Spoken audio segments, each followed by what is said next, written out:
Mimpi entrepreneur. Saya sangat ingin membantu siapa saja yang ingin membuat sebuah akademi atau sejenis padepokan yang akan mengajarkan entrepreneurship secara praktis dan andal. Entrepreneur adalah attitude, sikap, perbuatan, bukan hanya knowledge. Ini harus kita pahami betul arti dan perilaku entrepreneur tersebut. Jangan sampai membuat program entrepreneur ternyata hanya membuat, mengenal dan mengerti saja, bukan sebuah gerakan. Dalam kampanye misalnya ingin mencetak 200.000. Entrepreneur jangan sampai hanya mencetak 200.000 orang mengerti entrepreneur, bukan jadi entrepreneur, begitu ya? Maaf, setelah melihat modulnya kayaknya cuma bikin kelas mengerti doang, hahaha. Maaf bro. Ngeledek, begini, menurut saya padepokan entrepreneur itu seharusnya bekerja, course-nya, selama 3 bulan, 12 minggu, misalnya, mereka harus mengerjakan proyek bisnis real mulai dari mencari ide produk, menyusun konsep produk, melakukan riset pasar, menyusun bisnis plan membuat prototipe produk, melakukan product testing di pasar, meluncurkannya, dan akhirnya memasarkannya. Dari banyak bergaul dengan para pengusaha, saya semakin yakin bahwa memang entrepreneurial mindset haruslah ditumbuhkan cepat, sejak awal, sejak kecil secara intensif. It's a learning of a lifetime. Belajar menjadi entrepreneur adalah belajar seumur hidup dan harus dimulai sedini dan secepat mungkin. Karena itu memerlukan tempat, mungkin, padepokan yang memiliki entrepreneurial vision terhadap peserta. Sebuah visi untuk menjadikan generasi entrepreneur yang hebat di masa datang. Kalau generasi masa depan Indonesia didominasi oleh entrepreneur hebat, maka 100% saya yakin Indonesia bakal menjadi negara hebat. Negara sekelas Amerika Serikat atau Cina pasti bisa kita libas, setidaknya di dunia dagangnya. Jadi, apa yang harus diajarkan selama short course dan praktik komprehensif di padepokan entrepreneur tersebut? Berikut ini adalah 4 entrepreneurial skill yang harus diajarkan.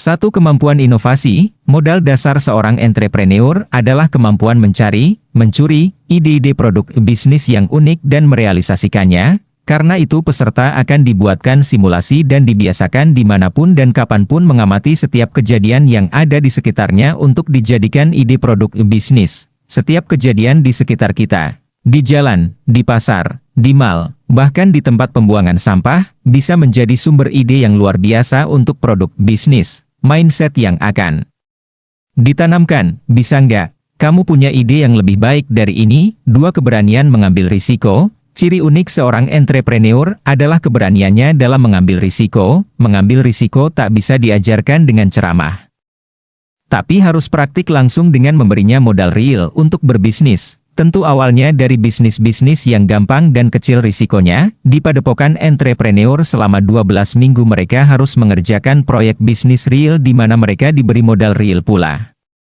Dengan menjalankan bisnis secara real dengan modal real maka mereka akan merasakan bagaimana beratnya menanggung sebuah risiko bisnis. 3. Kemampuan menghasilkan uang. Motivasi paling ampuh bagi seorang entrepreneur adalah bisa menghasilkan banyak uang. Karena itu mindset dan perilaku yang perlu ditanamkan untuk bisa menghasilkan uang, dan metode menghasilkan uang.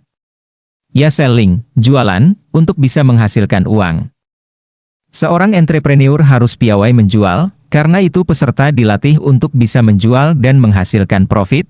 Caranya harus praktik langsung, dimulai dari yang simpel-simpel. Peserta harus bisa menjual permen ke teman-teman misalnya, ketika semakin rumit kelas penawarannya. Bisnisnya misalnya harus dengan presentasi maka kebiasaan menjual kecil-kecil itulah yang memengaruhi kemampuan jualan mereka. Ketika praktik langsung jualan maka mereka akan mendapatkan pelajaran dan pengalaman luar biasa dalam berkomunikasi, meyakinkan konsumen, bernegosiasi harga, bahkan menerima penolakan. Ingat, Anda tak akan bisa menjadi entrepreneur hebat kalau tidak bisa jualan. 4. Manajerial. Seorang entrepreneur tak bisa kerja sendirian, harus bekerja di dalam sebuah tim dan di dalam tim tersebut ia harus memainkan peran sebagai organisator. Sebagai pemimpin ia harus bisa memotivasi dan menggerakkan rekan-rekannya di dalam tim untuk mencapai tujuan tim. Entrepreneur harus dibiasakan bekerja secara bersama dan bisa memotivasi, menggerakkan teman-temannya dalam padepokan entrepreneur. Proyek bisnis yang dijalankan harus berisi 4 orang yang masing-masing memainkan peran sebagai CEO, Chief Executive Officer, CPO, Chief Product Officer, CFO, Chief Financial Officer. dan CMO, Chief Marketing Officer. Antar mereka harus terjadi kerja sama tim yang solid untuk bisa mewujudkan sebuah produk bisnis. Disinilah mereka berlatih mengasah kemampuan kepemimpinan. Modulnya bagaimana? Secara teknik saya sudah memiliki semua modul ini, namun menjalankannya saya tidak sempat. Ini impian saya dan dengan berjalannya usia saya merasa perlu bantuan yang muda-muda. Saya hanya bisa, Tutwuri Handayani, mendorong dari belakang, yang di depan para fronting dan di tengah para menir plus para peminat mengelola dan memiliki padepokan ini. Ya saya masih duduk manis menunggu peminat. Jangan senang dulu kalau inflasi rendah karena bisa jadi itu artinya perekonomian tengah melemah.